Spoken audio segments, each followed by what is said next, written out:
শেখ হাসিনার চরিত্রে অভিনয় করবে না অপু বিশ্বাস। যে চরিত্রে অভিনয় করার জন্য অপু বিশ্বাস 1 টাকা পারিশ্রমিক নিয়েছিলেন, যাও ডিবি হারুনের সেবা কর্মী হিসেবে উনি একটা মুভিতে কাজ করার সুযোগ পেয়েছিলেন। যদিও দুঃখের বিষয় যে সেখানে পারিশ্রমিক তিনি 1 টাকা নিয়েছিলেন শেখ হাসিনার চোখ বা নজর কাড়ার জন্য। এখন সেই সিনেমাটা থেকেও তিনি সরে গেলেন এবং বলতেছে আগস্টেই নাকি তিনি সেই সিদ্ধান্ত নিয়েছেন। আজকে আগস্টের 17 তারিখ। তিনি কবে এই সিদ্ধান্তটা নিলেন? তিনি তো ঠুসঠাস কিছু একটা হইলি ফেসবুকে স্ট্যাটাস দেয়। কই এটা নিয়ে তো আমি কোনো স্ট্যাটাসও তাকে দিতে দেখলাম না। যখন দেখলো যে প্রায় শেখ হাসিনার গদি নড়বড়ে এবং শেখ হাসিনা চলে যাবে পদত্যাগের দ্বার প্রান্তে, তখন তিনি কোনো মতে একটা প্রোফাইল পিক দিলেন তার পোলার, এবং সেটাও এডিটেড।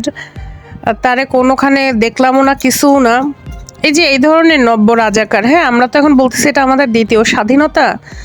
তো মুক্তিযুদ্ধের সময় যখন বিজয় নিশ্চিত হয়েছিল তখন অনেক রাজাকারই ওই পতাকা হাতে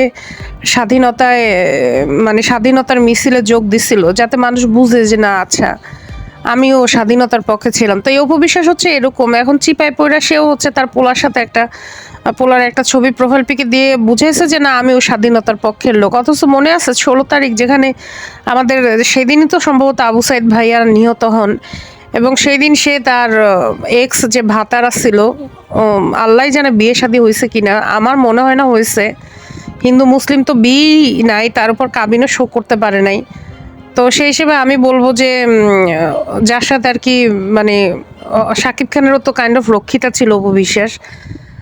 তো এই রক্ষিতা এখন বলতেছে যে সে শেখ হাসিনার চরিত্রে অভিনয় করবে না। তো আমি বলি খালাম্মা, আপনার হাতে তো কোনো কাজই নেই, আপনি খালি সিনেমা থেকে সরে আসেন, অমুক সিনেমা থেকে সরে আসেন, দেখেন আগে এই সিনেমা হয় কিনা। আপনি তো সরে আসা তো অনেক পরের কথা। শেখ হাসিনা তারে নিয়া, তার বাপরে নিয়া, তার ভাই বোন 14 গোষ্ঠীর নিয়া বিভিন্ন বড় বড় বাজেটে, কোটি কোটি বাজেটে বিগত কয়েক বছরে বেশ কয়েকটা মুভি টুভি বানাইছে। সবগুলো মুভি বলা যায় সুপার ফ্লপ।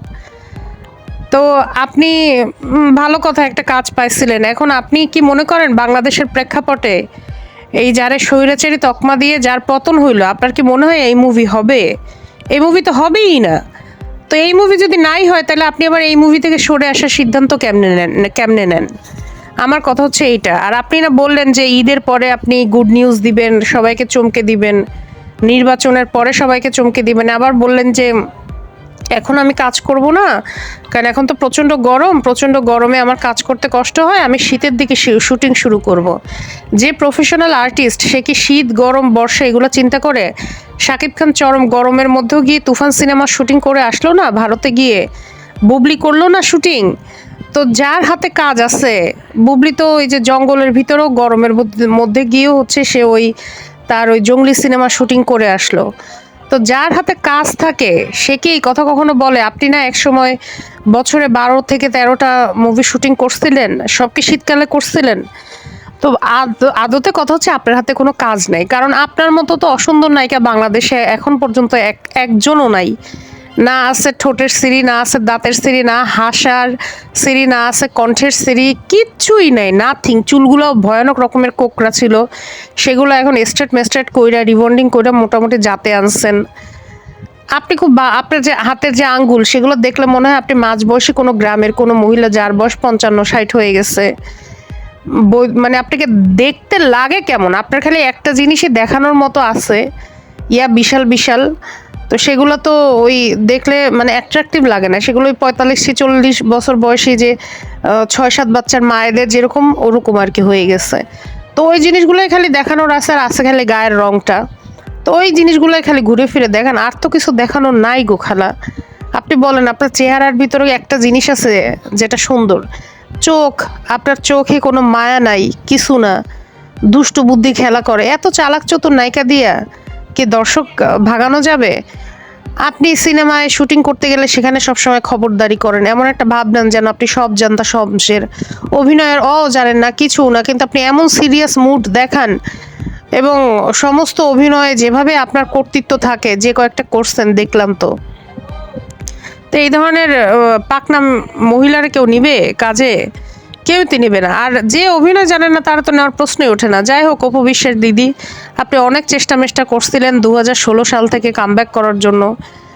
ফাইনালি আপনার চ্যাপ্টারও ক্লোজ। এখন আমার মনে হয় আপনাকেও হচ্ছে ডিবি হারুনের যেহেতু বড়, মানে ডিবি হারুনকে আপনি বড় ভাই বলছিলেন, হয়তো ডিবি হারুনের অনেক গোপন বিষয় আপনার জানা ছিল। আমরা এই শেখ হাসিনা সরকার যাওয়ার পর থেকে আমরা বুঝে গেছি যে ভাই বোনের আড়ালে কত নোংরামো হইতে পারে, এক একজনের এক একটা গোমর মুখোশ ফাঁস হয়ে যাচ্ছে। আমার মনে হয় আপনাকেও হচ্ছে মানে বিচারের সম্মুখীন করা দরকার, আপনাকেও রিমান্ডে নেওয়া দরকার, আপনাকেও অ্যারেস্ট করা দরকার। কারণ আপনিও হয়তো আওয়ামী লীগের অনেক কুকীর্তি জানেন, যেটা হয়তো আপনাকে অ্যারেস্ট করলে মানুষ জানতে পারবে।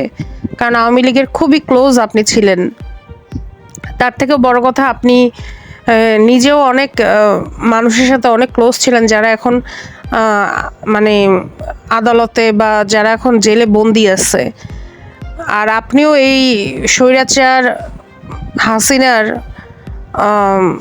সাথে দুইবার আপনি ইলেকশনে যেতে চাইছিলেন। স্বৈরাচার এই যে যে ভোট সাজানো যে নির্বাচন করছিল, তো সেই হিসেবে আপনিও অপরাধী, যে কারণ আপনি একজন স্বৈরশাসককে আপনি সাহায্য করছেন। তো আমার মনে হয় সে কারণে আপনাকে আইনে দ্বারস্থ হওয়া উচিত। এবং আপনি যে এই যে আপনার হাতে কোনো সিনেমা নাই, কিছু না, তারপর আপনার এই যে লাক্সারিয়াস লাইফ, এগুলো আপনি কিভাবে করেন, আপনি দেশের বাইরে কেন ঘন ঘন যান, আমার মনে হয় এগুলোর ব্যাপারেও তদন্ত হওয়া উচিত। এগুলোর কারণে আপনাকে জিজ্ঞাসাবাদ করা উচিত। আপনি এই যে ঘন ঘন ইন্ডিয়া যাইতেন, কেন যাইতেন? আপনি আপনার আত্মীয় স্বজনের সাথে দেখা করতে গেলে তো সাথে আপনার ছেলে জয়ও যাইতো। জয় তো সবসময় যাইতো না, আমরা তো দেখি না। সবসময় খালি ইন্ডিয়াতে আপনিই যান, আপনার ভাই বোনরা কখনো আসে না বাংলাদেশে আপনার কাছে বেড়াতে? কই সেই ছবি সেই ভিডিও তো কখনোই ফেসবুকে বা কোথাও দেখলাম না। তো যাই হোক, আমার মনে হয় অপু বিশ্বাসকেও আইনের আওতায় আনা উচিত। কারণ আর হ্যাঁ, অপু বিশ্বাসের নামে এখন আমার মনে হয় বুবলির উচিত 2-3টা মামলা করা, মানহানির মামলা করা। অপু বিশ্বাসের নামে হচ্ছে ওই যে তার আবরাম, ওই যে শেহজাদ খান বীরকে ব্যঙ্গ করে যে ইন্টারভিউটা দিছিল যে আমি আমার ছেলেকে তাং ফাং উগ্র পাগল বানাতে চাই না, এই কারণে অপু বিশ্বাসের নামে আরেকটা মামলা হওয়া উচিত। এবং অপু বিশ্বাস যে বিভিন্ন টক শোতে গিয়ে বুবলিকে নিয়ে অশ্রাব্য কথাবার্তা বলতো, এই জন্য অপু বিশ্বাসের নামে আরেকটা মামলা হওয়া উচিত। আমার মনে হয় বুবলির এখনই অ্যাটেম্প্ট নেওয়া উচিত, কারণ এখন দিলে হবে কি, বুবলি অনেক ভালো একটা সাপোর্ট পাবে। এবং এই মুখোশধারীগুলোকে আসলে যদি আমরা এইভাবে ছেড়ে দিই, তাহলে মানুষের অন্যায় অপরাধ করার প্রবণতা বেড়ে যাবে এবং মানুষ মনে করবে আচ্ছা আমি তো চাইলেই যা খুশি তা করতেই পারি।